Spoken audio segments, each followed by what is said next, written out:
సనాతన ధర్మంలో ప్రధానంగా 5 దేవతలు చెప్పబడుతున్నారు, తెలుసు కదా. దిన పంచాయతనం అంటారు. శివుడు, విష్ణువు, శక్తి, సూర్యుడు, గణపతి, 5 ప్రధానం మనకి.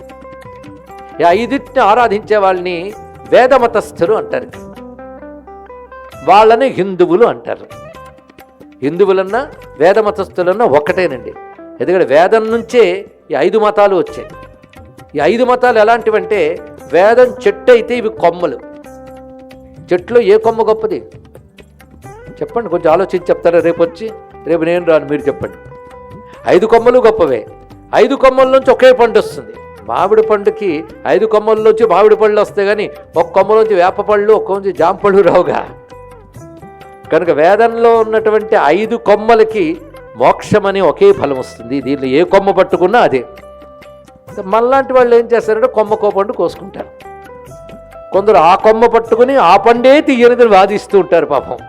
కానీ అన్ని కొమ్మల్లో ఒక్కొక్క పండు తీసుకుని చెట్టు పళ్ళన్నీ తీయవే అంటాం మనం. అటువంటి వాళ్ళం శివమైన వైష్ణవమైన ఎన్నైనా ఒకటే స్వరూపం, ఒకటే వేదం యొక్క స్వరూపము. వేద ఫలమైన మోక్షమే వీటన్నిటి ఫలము అంటాం, అవునా లేదా? ఈ 5 ప్రధానమండి.